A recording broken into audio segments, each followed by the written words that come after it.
Good evening, Earth. This is Adam Sturch broadcasting from the Mushroom Mansion, Taos, New Mexico, working on oil painting Love in America.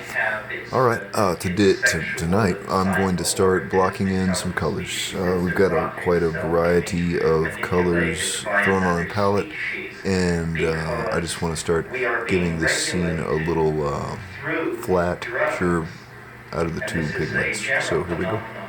Whether we're discussing Eros or not, that has been ignored.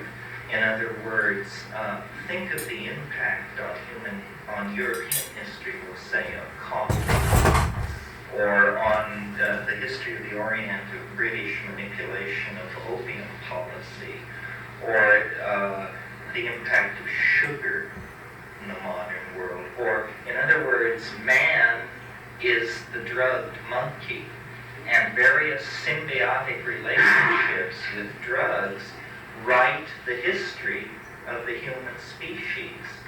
So now, what then is the role of these psychedelic drugs, which promote not weakening of forebrain inhibitions, not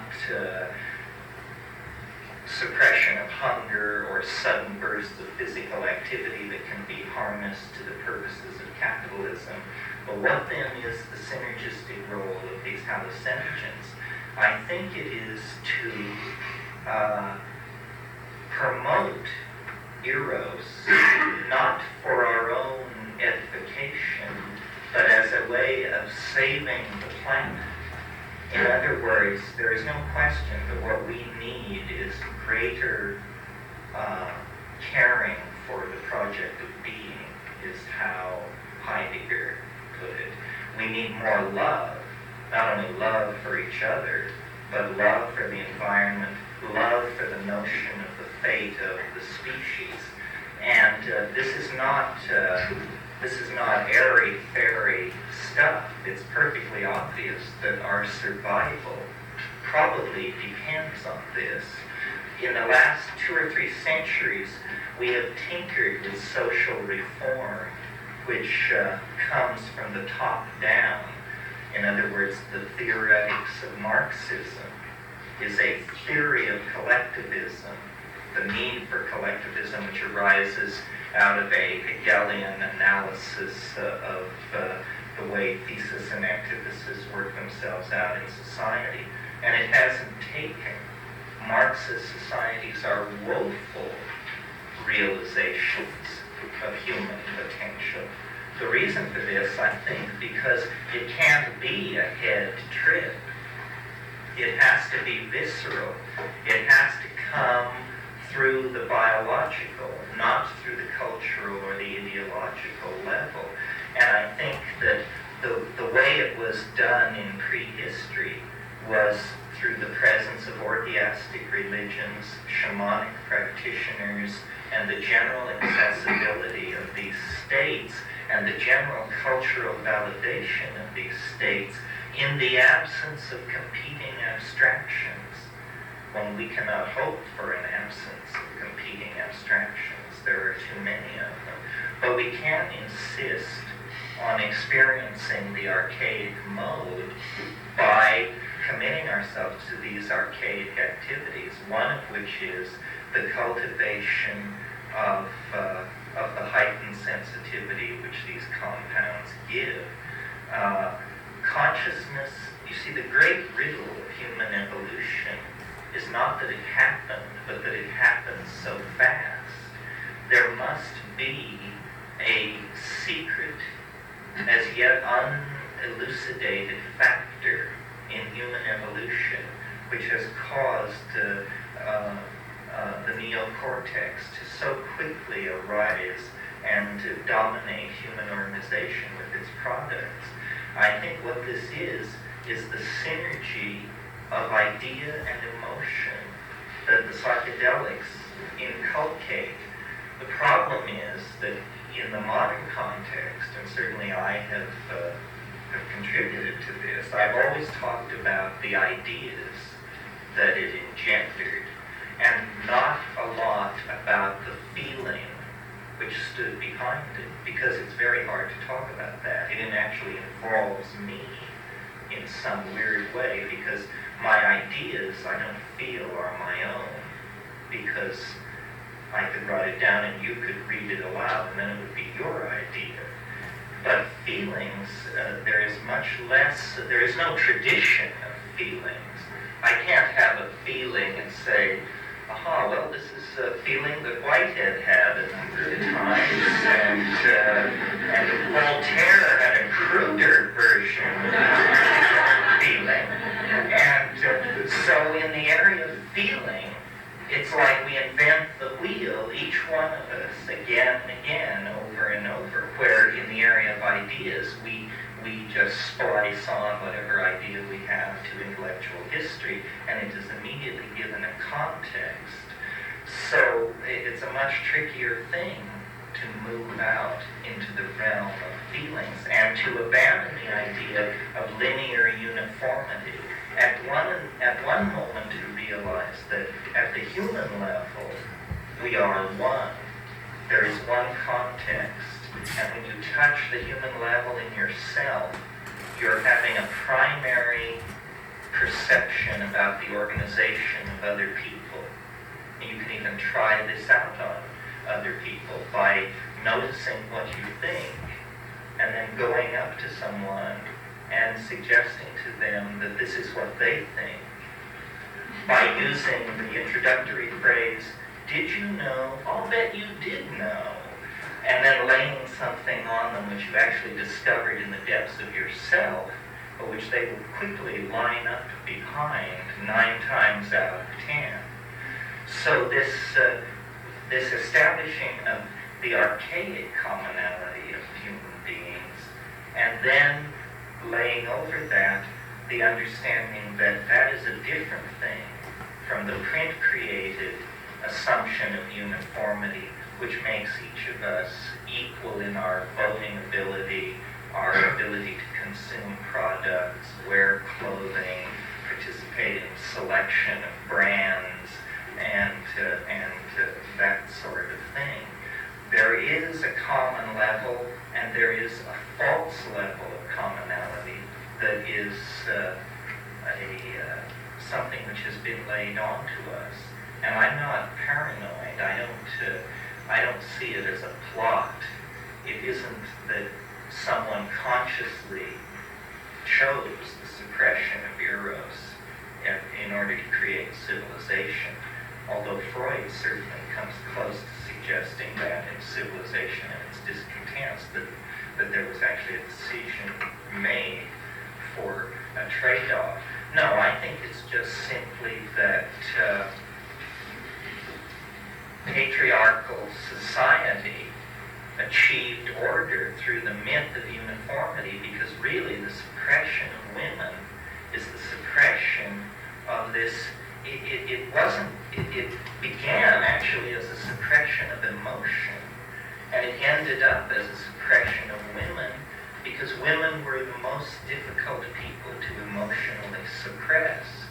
They were embedded in a cycle of pheromones and hormones and visceral reactions to a cosmic environment that no amount of ideology could get rid of. So their importance was taken away. Since they couldn't be converted, they were just ruled infidels. But this suppression of women and resultant suppression of Eros created the cultural context for a long, long detour into the overvaluing of intellect, materialism, funny notions about how reality is put together that come out as science, which tells you everything you want to know about what you don't care about. The complete devaluation of everything you do care about. Say, oh, well, you care about emotions and how people live their lives. Well, you should read novels or something. In other words, a complete schizophrenia about what is important, where institutions and the lives of ideas completely supplanted people's own experience of being and the importance of having that be uh, a clear, white-hot, transformative flame that gave their lives meaning. This appetition for being, this longing for being, if suppressed, creates neurosis. And the mass cultural neurosis that we're living through is just, it isn't even a neurosis, it's a psychosis. I mean, if eros is the appetition for being, then thanatos must be the appetition for non-being. And the patriarchal scientific culture has such an appetition for non-being that things like nuclear stockpiles, realizations like the impact of a nuclear winter, these things don't even faze the institutions with thanatoptic obsession. The news that there could be no winter and that everyone would die in a nuclear exchange because of the resultant crop failures and cold weather, I don't think a meeting was called anywhere on the policy-making level to draw back from the consequences of the previous policy in the light of the new understanding. So the death drive is very strong in our civilization. This is why there is a certain amount of urgency in this issue about psychedelics. And people say, well, we should organize, they should be legalized, we should spread the word, and by legalizing it and spreading the word, I always assume we would spread it thinner. And I think, we aren't ourselves yet shock troops enough to spread it thinner. I don't want more people, particularly, to take psilocybin. I think a better idea would be for the people who take it to take more psilocybin. Because, you become deputized by the drug. People are capitalists in the social environment. And what I mean by catalyst, just to revert to the absolute chemical definition, a catalyst is something which speeds a reaction, but is itself not changed by the reaction. And this is what I think we all need to be. We all need to accelerate the ending of history, if by the ending of history we mean this obsession with thanatos. And we do it by example, by ourselves living outside of history. I mean, you end history by living the end of history, not by articulating it as a political goal which we will all achieve together in 1995 or 2012 or whenever. It is, if there is a state outside of history, it will be achieved atomically by each one of us, one by one. In other words, it's like the notion that you can't save anyone else until you've saved your own soul. Then there may be a bodhisattvic obligation. But I believe that what science has done is two things. First of all, in physics, it has carried out so thorough an analysis of matter that matter has been found to be subsumed under the notion ideas. In other words, matter has been found to be the outer edge of self-perception. The other thing that science has done is obtruded on this natural pheromonal interaction between human beings and nature by creating more efficient methods of transferring goods and services, which causes urbanization, which causes the creation of environments which are conceived of as antithetical to nature. So that we have to have a complete reversal of our system of values. And we must realize that, it doesn't matter whether the Z particle exists or not nearly as much as it matters the quality of our relationships with other people. Everything should be shifted back to the foreground nothing should be taken for granted that is being imposed from the top. And if we do this, we will slip the harness of all these ideological constructs and actually occupy a point outside of time. The whole 20th century is an obsession with the archaic and an effort to stabilize our culture crisis by transcending history. The missing factor is the hallucinogenic drugs, which at the very beginning of human history synergized humanness out of the monkeys. Noetic archaeology, which is that form of archaeology which digs up not statuary and foundation walls, but ideas and the traces of ideas. Noetic archaeology has achieved, I believe, its greatest triumph, though it's yet to be recognized, in the discovery that the hallucinogens are the formative agent at the beginning of human origins. That discovery will have a tremendous consequence because it will legitimize, eventually, and I'm talking in the context of 40 to 100 years, it will legitimize psychedelics as a valid way of experiencing our own humanness, as a valid way of returning to the origins. And so it will end history, even as it created it. It seems to be the catalyst of the historical process, and there are cases in chemistry of catalysts which initiate and end certain processes when certain other molecular species fall into certain proportions. This is what the hallucinogens are doing for us. They created the historical process by synergizing consciousness, and they will further synergize consciousness to end the historical process, because really the historical process is a birth process.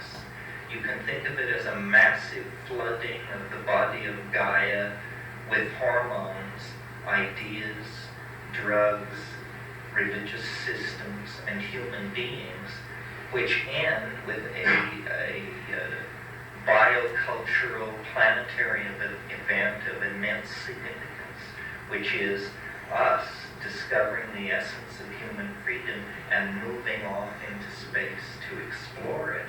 But it's very useful to make the metaphor of birth, of catalysts by hormones, of interactive bootstrapping processes, symbiotic processes between species, because this is actually what is happening. We are not outside the context of nature. We are the point species, the point gene mass for technology that will open the way to a larger context for all of biology and all of life to realize itself. And that's why Eros, which seems in the modern context to be centered on the generative organs and simple desire for connection, is actually the life force particularly experienced. It isn't a generalized abstraction.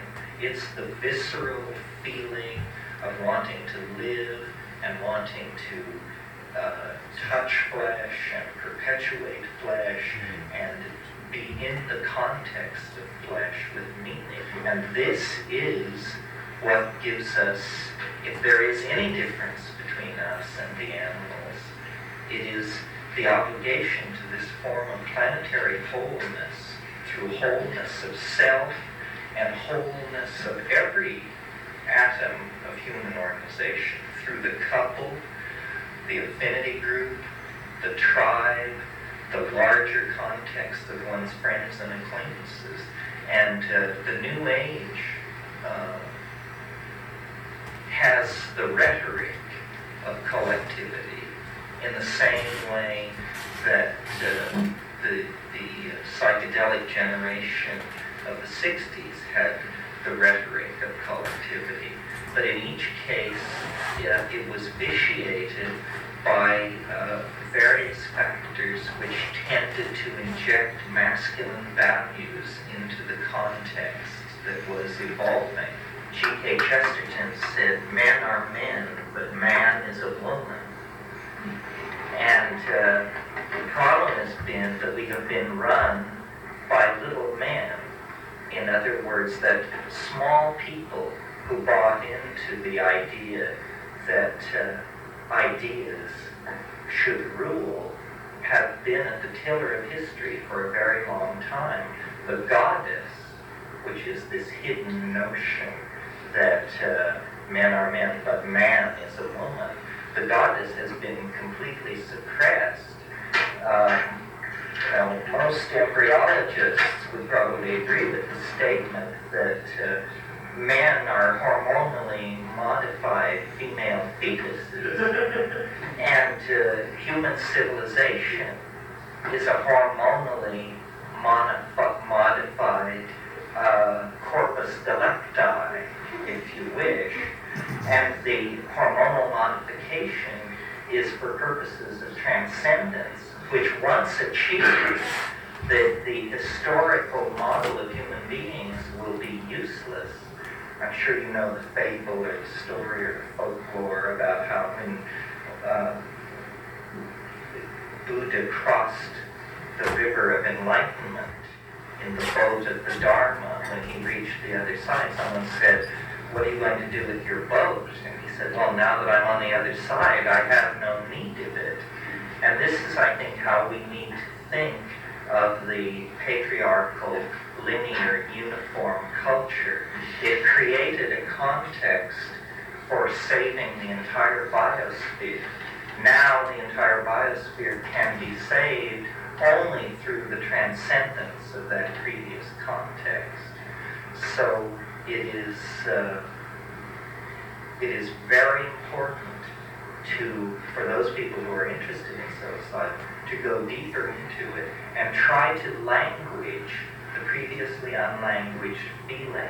Because you see, the feeling is not in principle unlanguageable. It's simply that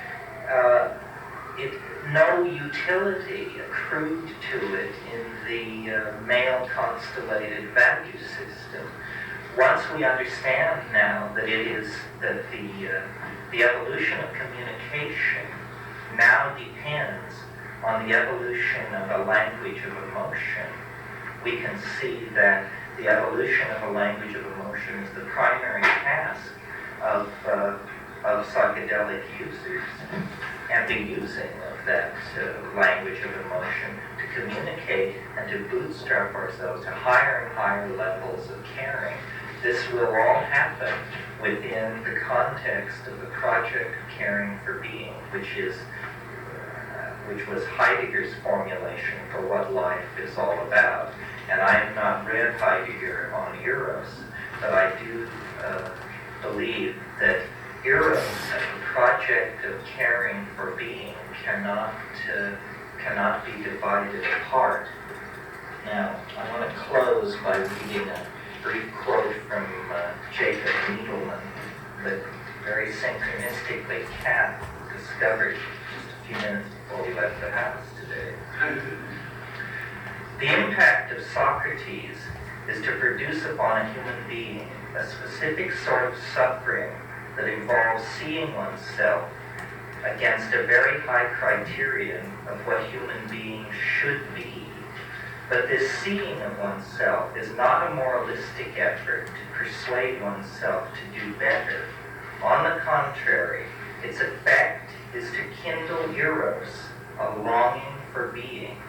The impact of Socratic interrogation, which is objective self-interrogation, is the suffering that results from the repeated and prolonged confrontation in oneself between what is meant to be, between what one is meant to be and what one is. Until a human being passes through this fire, all of his efforts at virtue will fail. And I think there is no more intense way to pass through that fire than with the psychedelic experience. I've always assumed with the I Ching that the sign of the psychedelic experience was Li, the clinging flame. And I think to pass through that clinging flame is to discover this context of what we may be as opposed to what we are. So I'll now entertain questions. Let me see here. Yes, I'll entertain questions. And then we'll have to pray. Yes. I was surprised to hear you interpret this time emotion that you were feeling on low doses of psilocybin as anxiety. Because it seems to me more that you described in terms of hypothalamic arousal, like you would be seen as elation of anxiety. Well, hypothalamic arousal is usually characterized as fight or flight. It could be thought of as you characterize it. And I guess I did assimilate it that way.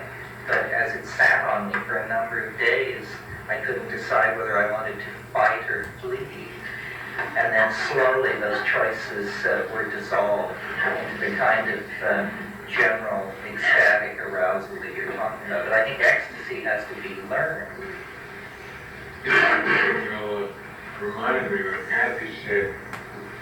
I had a dream in which had the nightmare terror, but I managed to turn it around and enjoy it. It was a very keen enjoyment, but I haven't had it very often. It still had a common example in it. The fear of falling when children are supposed to be born with. But one of the things they get a kick out of very quickly is a swing or a roller coaster, or being tossed up in the air and caught. So it's possible to reverse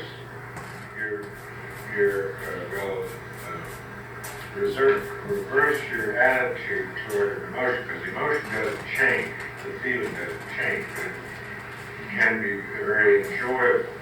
I think that's part of the process. I was hoping you'd say that about the anxiety. I wouldn't select anxiety as enjoyable. You mean that these emotions can be transmitted into their opposites? No, I don't mean that. I mean, you turn yourself around and enjoy it. Yes, you change your own context, your own way of relating to it. Well, this is the process. You meet this in all the great crises that have to do with eros. I mean, it's very common for 6- and 7-year-old children to announce that they are never getting married. And it's very common for boys on the brink of adolescence to loathe girls. It's because, there is this dread of this thing which is devouring, which is so important that you keep trying out your reactions to it. You can't tell whether you love or hate it. All you know is that you feel something so strongly about it. I'd kind of like to take that a little further, but I'll need to mix up some more colors to do so, and it's getting kind of late. And we did a pretty long session in processing